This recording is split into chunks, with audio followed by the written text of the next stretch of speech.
Olá, seja muito bem-vindo ao Jornal da Record News. Lembrando, essa edição também está ao vivo no nosso canal no YouTube e no Facebook da Record News. A gente abre o Jornal da Record News falando do Instituto Gamaleya, que é o responsável pelo desenvolvimento da vacina russa contra o coronavírus, que afirmou nesta terça-feira que a Sputnik vai ter uma versão para crianças. Veja só na reportagem. O Instituto anunciou que as vacinas serão divididas em duas categorias, por uso adulto e pediátrico, e que a opção infantil vai ser mais suave e vai ter menos efeitos colaterais. De acordo com os especialistas, é comum que as vacinas tenham versões específicas para as crianças, com quantidade de doses e também de substâncias diferentes para determinadas faixas etárias. É comum que as vacinas de crianças e adultos sejam diferentes. Isso ocorre porque crianças e adultos respondem de forma diferente contra as doenças. Nas crianças, o sistema imune está em desenvolvimento e pode necessitar de mais doses de vacinas do que nos adultos. A vacina da gripe, por exemplo, para menores de 3 anos, são divididas em 2 doses, e cada dose tem metade das substâncias da vacina para os adultos. Durante o desenvolvimento das vacinas, diferentes doses e esquemas vacinais vão ser avaliados pelos pesquisadores durante diferentes estágios da pesquisa.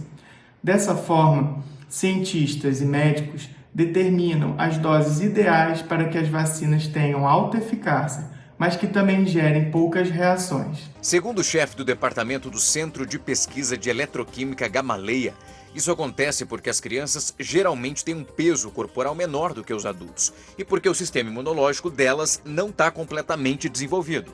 Vários fatores podem influenciar na necessidade de fazer uma versão específica para cada faixa etária. São precisos estudos específicos para cada idade e também para grávidas, diabéticos, imunodeprimidos e pessoas com comorbidades. Em situações normais de pesquisa para a criação de uma vacina, os estudos para definir os grupos aptos e também para realizar possíveis adaptações para cada faixa etária acontecem na fase 4, quando a vacina já está em circulação.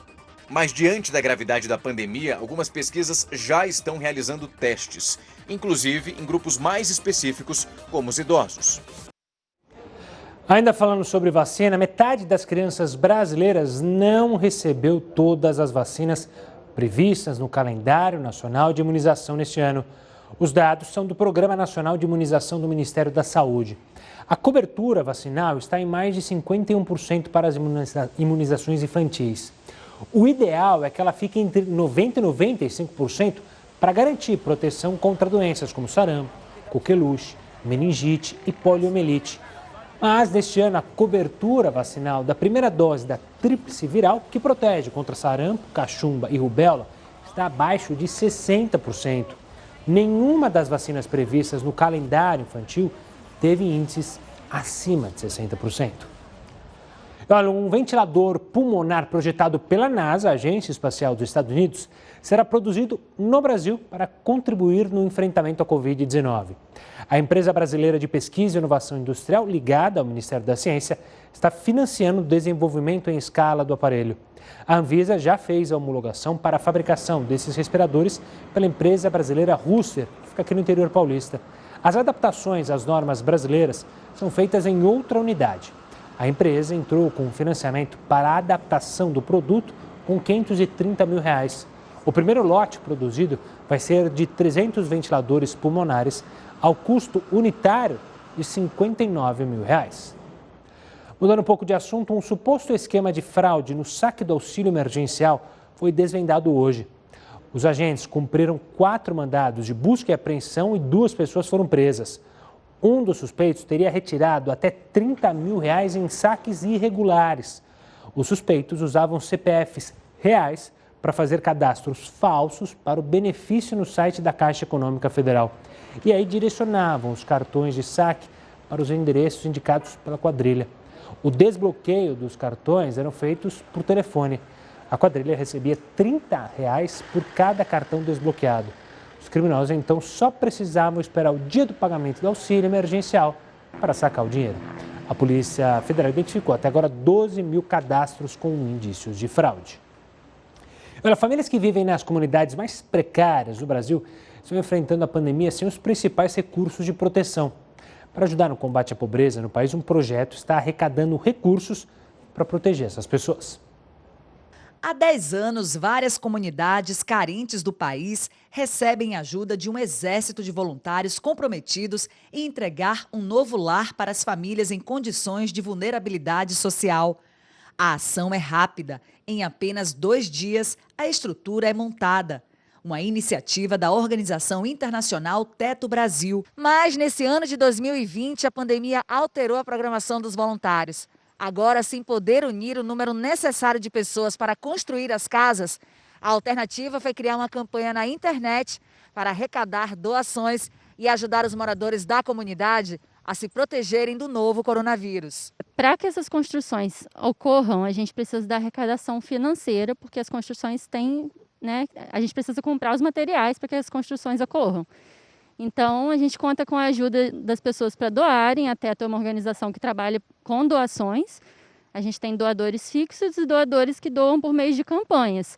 Então, esse ano a gente abriu a campanha para a próxima construção, que é a construção emergencial em relação à Covid. E estamos contando com a doação das pessoas para que a gente consiga atingir a meta. Para quem é voluntário, conhecer de perto outras realidades ajuda a enxergar a desigualdade social que ainda existe no Brasil. A gente tem muitos privilégios que a gente nem percebe. E agora, mais do que nunca, a gente está vendo ter água em casa é um privilégio. Ter onde dormir é um privilégio. Não ter medo da chuva é um privilégio, sabe? Rio das Ostras, no Rio de Janeiro, está na faixa amarela 2 de transmissão do coronavírus. A cidade permitiu a retomada das atividades comerciais e o afrouxamento do isolamento social. Só que para evitar as aglomerações, os pontos turísticos ainda estão fechados e o uso de máscara em áreas públicas é obrigatório. Só que muitas pessoas foram flagradas, adivinhe, desrespeitando os decretos municipais. As orlas da cidade estavam fechadas para o tráfego de veículos, mas a passagem dos pedestres estava liberada. E mais uma vez, os flagrantes se repetiram. Esta senhora só lembrou de usar a máscara na hora da entrevista. A senhora não fica com receio de fazer a sua caminhada sem a máscara?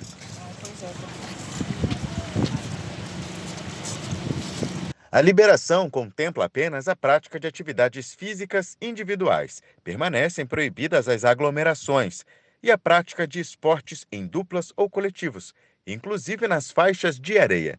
Mas há quem acredite que esteja protegido sem a máscara. Eu estou sem máscara, mas você está vendo que eu estou no meio de tumulto.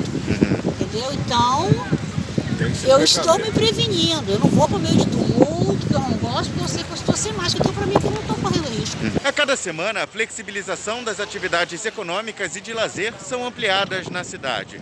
Os estabelecimentos comerciais, por exemplo, expandiram o horário de funcionamento até às 7 da noite. Bares e restaurantes podem receber o público até às 2 da manhã. Enquanto o Rio das Ostras segue com a flexibilização gradual, os casos da Covid-19 aumentam. De acordo com o último boletim epidemiológico divulgado pela Prefeitura, a cidade registrou quase 1.700 casos da doença e 74 mortes. Mas tem gente que acredita que a pandemia já acabou. Não, isso aí já acabou.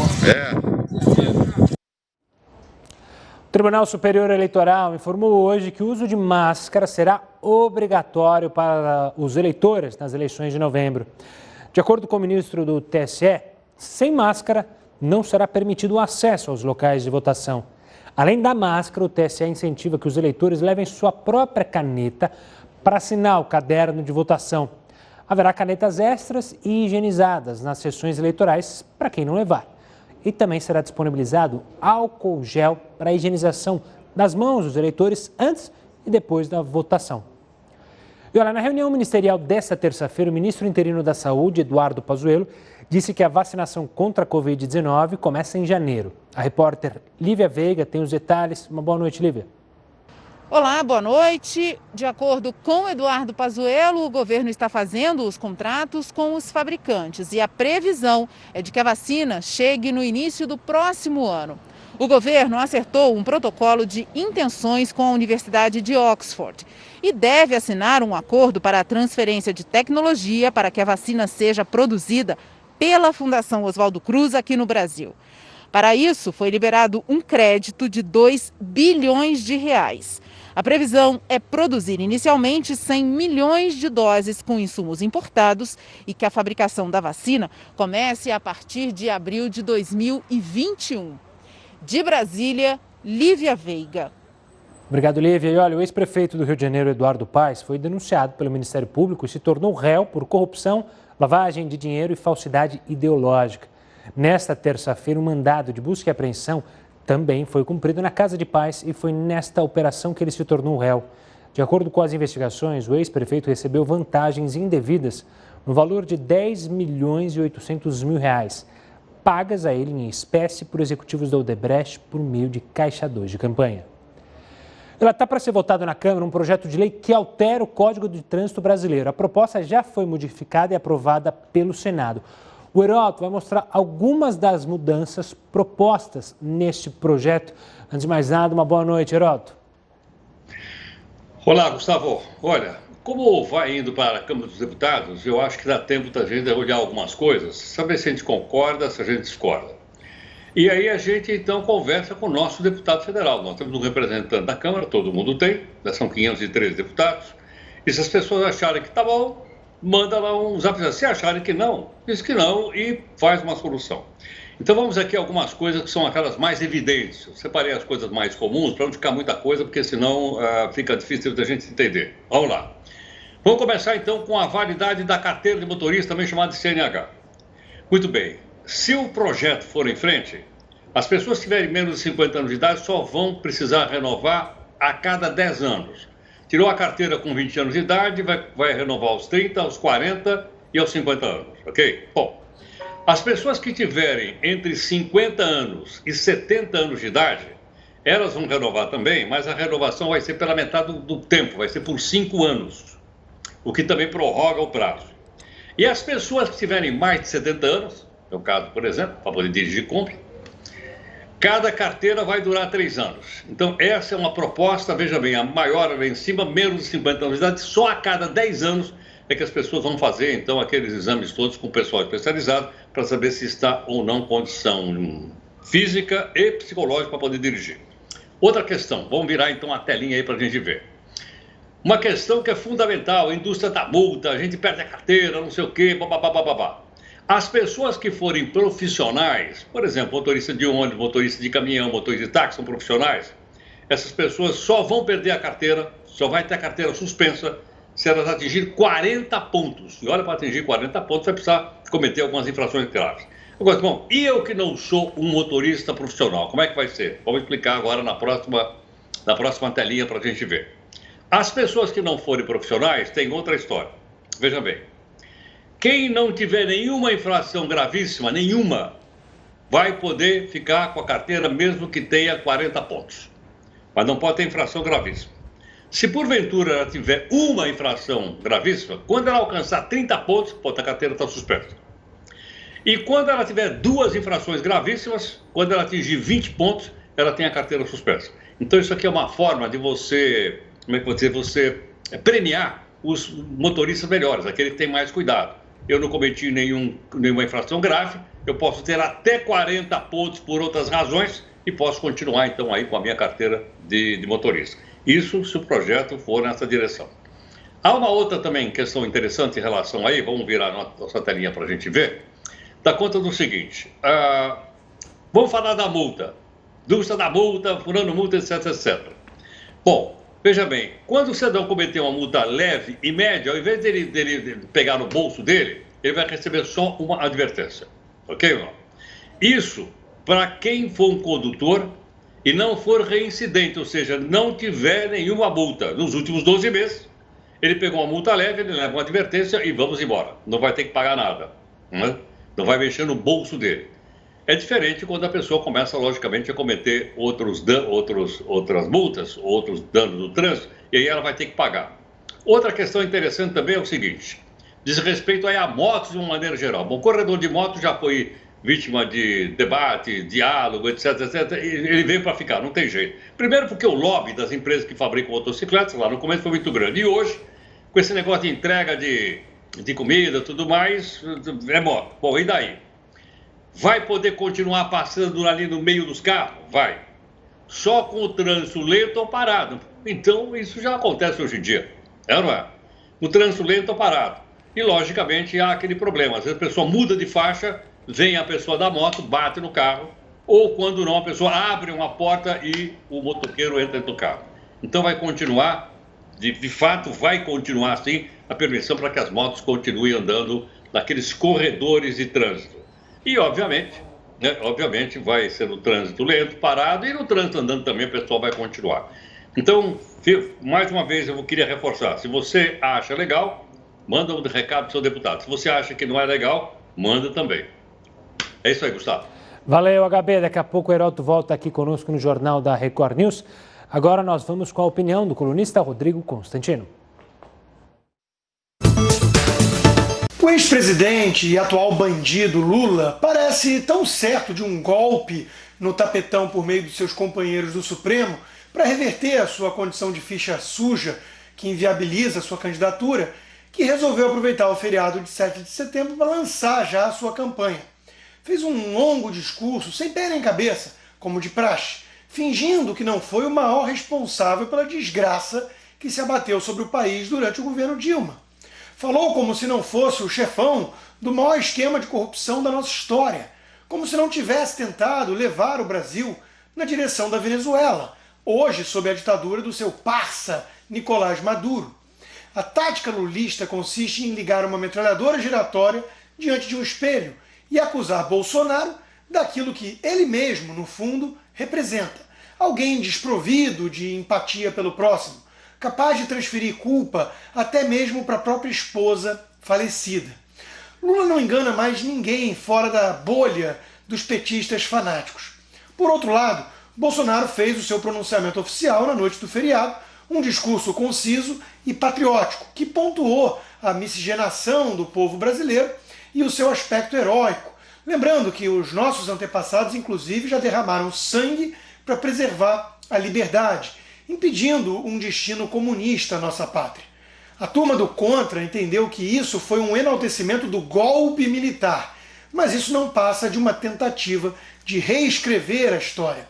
Até mesmo o editorial do Globo, na época, do Roberto Marinho, reconheceu que era preciso impedir o verdadeiro golpe planejado pelos comunistas, que desejavam transformar o Brasil numa espécie de Cuba continental. Hoje, o jornal, sob os seus herdeiros, declarou guerra ao governo Bolsonaro e parece disposto a distorcer os fatos para impor uma narrativa absurda de que o presidente ameaça a nossa democracia. Alguns sonham com uma terceira via, a essa polarização entre Lula e Bolsonaro. Mas enquanto essa turma partir para comparações esdrúxulas e indevidas que tratam ambos como equivalentes, não será vista como uma alternativa razoável. Falar justamente da Unicamp e da USP, que estão desenvolvendo juntas uma vacina contra a Covid-19 por spray nasal. Mas como será que ele vai funcionar? Para isso, a gente chamou o Marco Antônio Stefano, imunologista e professor da Faculdade de Ciências Farmacêuticas da USP, que é quem coordena a equipe responsável pela formulação dessa vacina. Doutor, obrigado pela participação aqui conosco. A primeira dúvida que surge é, por que em spray? Qual é a diferença e por que vocês optaram por seguir com essa pesquisa nessa tática de spray? Uma boa noite, professor. Boa noite, Gustavo. A intenção de usar o spray nasal é justamente porque é a entrada do vírus, né? Toda vez que a gente trabalha com um vírus respiratório, onde a porta de entrada é a mucosa, pode ser oral ou nasal, a intenção nossa é criar uma proteção nesse local. E como funcionaria, agora explicado a maneira como ela funcionaria essa imunização do nosso corpo através do spray? Seria exatamente como a vacina habitual que a gente está acostumado a ter no posto de saúde? Sim, exatamente. Ela funcionaria do mesmo jeito, ela traria uma proteção até a mais, né? A proteção seria a nível de entrada, além dos anticorpos que você vai ter na circulação sanguínea. O mais importante, a gente usa a nanotecnologia e apenas uma proteína, né, do vírus. A gente não usa o vírus inteiro. Apenas uma proteína, no qual essa proteína é a mais importante da atividade viral, ou seja, ela que é responsável por se ligar à célula. Então, com a nanotecnologia, a gente usa uma vacina que tem a capacidade de ativar o sistema imunológico que está na mucosa, que está no nariz. E, professor Marco Antônio, em que pé que nós estamos nesta pesquisa?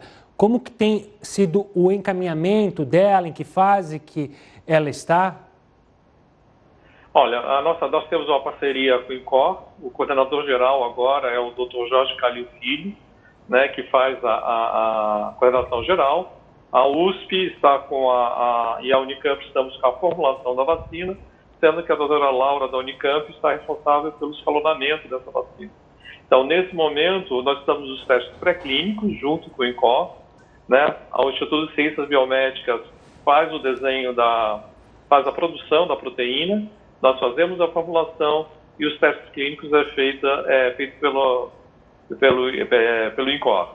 É muito importante dizer que agora nós temos o financiamento, a Rede Vírus, o Ministério de Ciência e Tecnologia está promovendo o financiamento, então a tendência agora é ter uma rapidez para finalizar os estudos pré-clínicos que já estão acontecendo.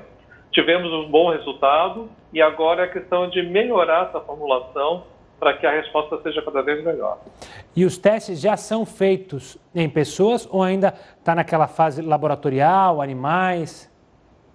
Não, está na fase laboratorial e animal, né? A gente precisa ter um teste que é muito importante, que é o teste toxicológico, né, que terá que ser feito no final de novembro, onde a gente vai provar que toda a formulação, todo o material que é usado na produção da vacina não tem efeitos tóxicos. Nós sabemos que cada um dos elementos que são utilizados, ele não tem efeito tóxico, mas ao misturar, ao juntar esse material, nós não sabemos. Então isso vai ter que ser feito. Após a aprovação do teste toxicológico e a prova de eficiência, né, em animais, submeteremos a Anvisa para a Anvisa então liberar os testes clínicos, fase 1, fase 2 e fase 3. Doutor, professor, quero agradecer muito a sua participação aqui para falar sobre essa vacina e, claro, parabenizar o seu trabalho e o trabalho da equipe que segue trabalhando nessa vacina. Interessante, né? Nova, através do spray nasal. Claro que qualquer novidade sobre essa vacina a gente vai falar aqui para você no Jornal da Record News. A Câmara dos Deputados pode votar amanhã um projeto que garante a retomada do Conselho de Ética e das Comissões de Constituição e Justiça e de Cidadania. O texto foi apresentado na semana passada pelo presidente da Câmara, Rodrigo Maia. A discussão sobre a retomada do Conselho de Ética ocorre em meio ao escândalo da deputada Flor de Lis, apontada pela polícia como mandante do assassinato do marido, o pastor Anderson Carmo. Por falar em Flor de Lis, a deputada deve comparecer à Corregedoria da Câmara dos Deputados na próxima quinta-feira para assinar a notificação de abertura do processo que pode acabar na cassação do mandato dela. A parlamentar responde por quebra de decoro após ter sido indiciada como mandante da morte do marido. Essa é a terceira vez que a Corregedoria tenta intimar a deputada. Após ser notificada, Flor de Lis tem o prazo de 5 dias úteis para fazer a defesa por escrito. Após a defesa, a Corregedoria então emite um parecer. Essa fase pode levar até 45 dias úteis. Caso o parecer seja para que o processo continue, a mesa diretora da Câmara então deve enviar a representação ao Conselho de Ética. Apesar disso, a decisão da perda de mandato ainda precisa ser oficializada pelo plenário da Câmara.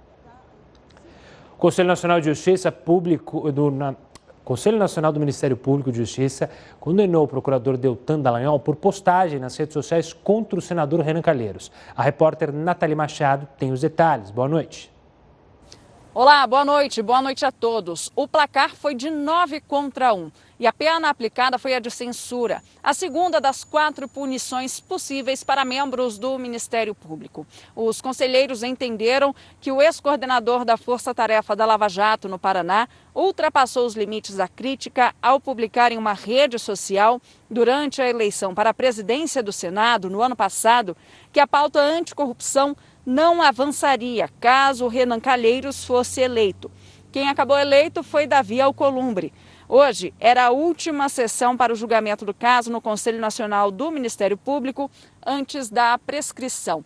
Deltan Dallagnol voltou hoje às redes sociais, criticou a decisão tomada e disse que vai recorrer ao Supremo.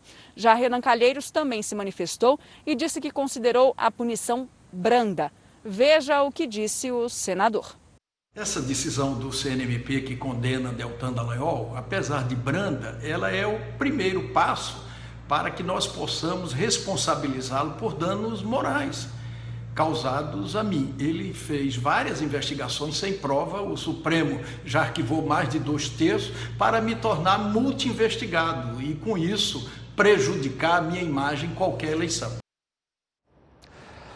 Aguardada para ser votada pelo Congresso a proposta do governo para a reforma administrativa, o Heródoto vai mostrar alguns pontos desse projeto que é esperado, que é uma necessidade, né, Heródoto? Exatamente. Agora, Gustavo, quando a gente fala assim, reforma administrativa, é um palavrão enorme, isso é um negócio chato, etc, etc. Mas tem algumas coisas assim que saltam aos olhos e acho que nós todos, enquanto cidadão, temos que ter uma ideia, temos que formar uma opinião a respeito e eu vou passar algumas informações para que as pessoas formem a sua própria opinião a respeito. E depois, obviamente, mais uma vez, conversa lá com o seu deputado, com o seu senador. Muito bem. Vamos ver o seguinte, essa reforma administrativa proposta no Congresso é só para o plano federal, não tem nada a ver com o Estado e não tem nada a ver com prefeitura, que vai ter eleição logo aí na frente. Primeira coisa é o seguinte, quantas pessoas estão trabalhando para o governo federal? Vamos mostrar a primeira informação para ficar fácil a gente entender. Olha só, em 2008, o governo gastava com funcionalismo público federal a quantia de 44 bilhões e 800 milhões de reais. 2008. Muito bem. Depois de alguns anos, 2019, o ano passado exatamente, olha para onde foi isso. Foi para 109 bilhões e 800 milhões de reais. Ou seja, essa quantidade fantástica de dinheiro sai dos impostos que nós pagamos para o governo federal e ele então banca os funcionários de uma maneira geral. Olha o aumento, foi de 145% o aumento de gasto entre 2008 e 2019. Outro ponto importante para a gente considerar, vamos virar aí a nossa telinha, é o seguinte, questão central. Né? Muita gente quer fazer concurso porque faz concurso, aí eu estou estável. Pois é, a proposta é o seguinte, fim de estabilidade para os novos servidores, não para os que já estão. Os que já estão têm direito adquirido. Mas os novos que vão prestar concurso dizem, opa, posso não ter mais estabilidade, se a reforma for para frente desse jeito. Então seria o seguinte, então alguém vai ter estabilidade depois que essa reforma for aprovada? Sim. Só as pessoas que tiverem cargo de Estado. O que é um cargo de Estado? Por exemplo, um diplomata. Um diplomata é um cargo de Estado. Um juiz é um cargo de Estado. Outros cargos que não são do Estado, ou seja, que podem ser remanejados, esses não terão estabilidade. Eu acho que fica bom ficar bem claro direitinho isso para a gente poder entender. Outra questão também, de pontos importantes, diz lá. O funcionário contratado por tempo determinado. Hoje não pode. Se a reforma passar, pode. Se ele for contratado, não precisa nem de concurso, mas ele também não tem estabilidade. Vai ser contratado por 6 meses, 1 ano, 2 anos, etc. Acabou o contrato, ele vai ter que arrumar outro emprego. Hoje isso não funciona dessa forma. Hoje o cidadão faz concurso, entra, ganha estabilidade e vai embora na carreira do funcionário público. Outra coisa importante também é o seguinte, está se propondo que a pessoa não tenha aumento de salário só por tempo de serviço. Ela teria que ser devidamente avaliada. Hoje é também por tempo de serviço. Vamos ter outra informaçãozinha, vamos virar nossa talinha ali. Como é que a pessoa receberia, então, o aumento? Avaliação de desempenho, coisa que existe em todas as empresas privadas. Ou seja, as pessoas que desempenham melhor recebem mais salário, as que não vão tão bem não recebem tanto. E mais, no futuro, se a reforma passar, após o concurso a pessoa vai ter um período de experiência. Se ela for bem na experiência, ela fica, se não, não. Aliás, o trabalhador da iniciativa privada já tem essa experiência. Quando ele é contratado, geralmente ele tem 3 meses de experiência e a empresa, então, depois de 3 meses, diz se fica com ele ou não. Então é uma coisa bastante semelhante. Outra questão interessante aí é o seguinte, para a gente ter uma ideia. Vamos lá. Mudanças. Vai acabar férias superiores a 30 dias. Mas tem gente que tem férias superiores a 30 dias? Tem. Tem gente aí que tem 60 dias de férias. É ou não é? Aumento retroativo. Ou seja, volta lá atrás para receber aumento. Outra coisa, aposentadoria compulsória. O que é isso? O cidadão pratica um crime, ele é punido. Qual é a punição dele? O senhor vai ser aposentado compulsoriamente e vai receber a sua aposentadoria até o final do seu dia. Isso aí existe hoje. E a proposta está dizendo para acabar com isso tudo. E mais, o adicional, então, por tempo de serviço também acabaria, seria apenas por atividade, por avaliação e tudo mais. Esses são alguns pontos para a gente poder entender. Porque tudo isso aí sai do nosso bolso. Tá? E com o que é que nós queremos do serviço público? Nós queremos que ele seja ágil, que ele seja eficiente, não é? E que ele tenha um salário parecido com a iniciativa privada. Porque muitos cargos no funcionalismo público têm salários maiores do que na iniciativa privada, além de outras vantagens. Enfim, se você gosta ou não, conversa lá com o seu deputado federal e senador, porque isso já está lá no nosso Congresso Nacional. É isso aí, Gustavo.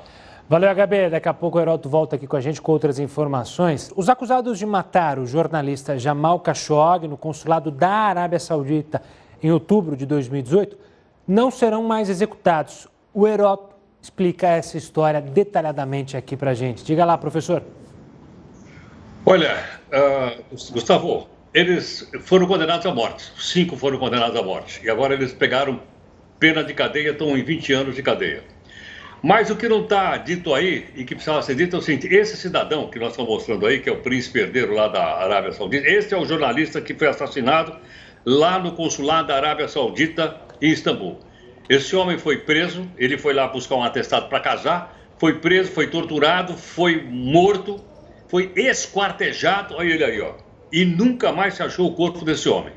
A responsabilidade é do Serviço de Segurança da Arábia Saudita. E há quem diga, inclusive a ONU está dizendo isso, não sou eu, que a responsabilidade é do governo da Arábia Saudita, que, por sinal, não é um governo democrático. A Arábia Saudita é uma ditadura disfarçada de um império, onde as liberdades de expressão não existem, onde as igualdades também não existem. Para se ter uma ideia, as mulheres só recentemente foram autorizadas a dirigir carro. Essa daí é a embaixada, tá vendo, não? Onde ele entrou aí, esse aí é o cidadão que foi assassinado. Pois é. E por que razão? Por que ele comutou a pena? Por que ele mutou a pena? Porque ele diz que os filhos do Jamal perdoaram os assassinos. E há quem diga aí, não sou eu, é a ONU, dizendo também o seguinte, que eles pagaram milhões de dólares para os filhos para que eles, então, atenuassem a pena da morte do Jamal, que você viu aí entrando agora há pouco. É um caso, portanto, não está solucionado. O Jamal era um jornalista que escrevia para o jornal Washington Post nos Estados Unidos e há uma indignação geral no mundo dizendo que foi um cambalacho que esconde o real mandante suspeito é o príncipe da Arábia Saudita. É isso aí, Gustavo. Valeu, HB. Amanhã a gente se fala aqui no Jornal da Record News. Até. Vamos falar do preço do arroz. Ele disparou nas últimas semanas. Um pacote de 5 quilos, para você ter uma ideia, agora chega a custar R$40. Um levantamento que é da Universidade de São Paulo mostra que o preço subiu 100% em 12 meses. Se antes um pacote de 5 quilos custava cerca de R$15, agora não sai por menos de 40. Fernanda Consorte, economista-chefe do banco Ourinvest, diz que o dólar e a demanda pelo produto podem explicar esse preço. Eu vejo que esse aumento de preço de alimentos vem de duas fontes. A primeira é a contínua demanda por esses produtos, mesmo durante a pandemia. Afinal, as pessoas seguem comendo, né? E vejam, por exemplo, que o faturamento dos supermercados aumentaram bastante na pandemia. O segundo ponto que explica é a alta do dólar. Por quê? Bom, uma parte dos alimentos, como arroz, trigo, soja, são commodities e, portanto, eles são definidos no mercado internacional. E esses preços são em dólares. Então, se a gente tem um aumento da taxa de câmbio num cenário que os preços de commodities já estão altos, os preços locais sofrem muito. Assim, produtos como arroz acabam mostrando altas bastante fortes, mesmo com a atividade econômica fraca. Como nós, brasileiros, somos exportadores de commodities, como soja, minério de ferro, a nossa balança comercial acaba sendo impactada positivamente e tem sido superavitária. As exportações subiram 260% entre os meses de março e julho, e além disso, as importações do produto caíram quase 60%. O resultado, Com esse aumento das vendas para o mercado externo, a disponibilidade do arroz nas prateleiras brasileiras caiu. Mas, segundo a ministra da Agricultura, Tereza Cristina, isso não significa que o produto vai faltar no país. Arroz não vai faltar. Agora ele está alto, mas nós vamos fazer ele baixar. Se Deus quiser, vamos ter uma super safra ano que vem. A safra de arroz do ano passado foi de pouco mais de 10 milhões de toneladas, o que fez o país ter que importar o produto, que é um fato raro na nossa história. O presidente Bolsonaro disse que já fez um apelo para os donos das redes de supermercados. Tenho conversado com alguns outros redes de supermercados desde semana passada, o presidente da associação também de supermercados, fazendo um apelo, né, que nós criamos aí o auxílio emergencial para exatamente poder dar oportunidade para o pessoal que perdeu o emprego comer. Ninguém vai usar caneta BIC para tabelar nada, não existe tabelamento. Mas está pedindo para eles que o lucro desse produto essenciais do mercado seja próximo de zero. E acredito que nova safra começa a ser colhida em dezembro, janeiro, de arroz especial, a tendência é normalizar o preço. Tem que outras medidas estão sendo tomadas pelo ministro da Economia, bem como para a ministra Tereza Cristina, para nós, o mais rápido possível, dar uma resposta a esses preços que dispararam no supermercado. Nessa quarta-feira, representantes das associações brasileiras e paulista de supermercados vão se reunir com os integrantes da equipe econômica para discutir o aumento dos preços. 3 estudantes do Vietnã desenvolveram um capacete que pode ajudar quem está na linha de frente de combate ao coronavírus. O equipamento ventilado protege do contágio e ainda permite que o profissional consiga coçar a cabeça e o rosto.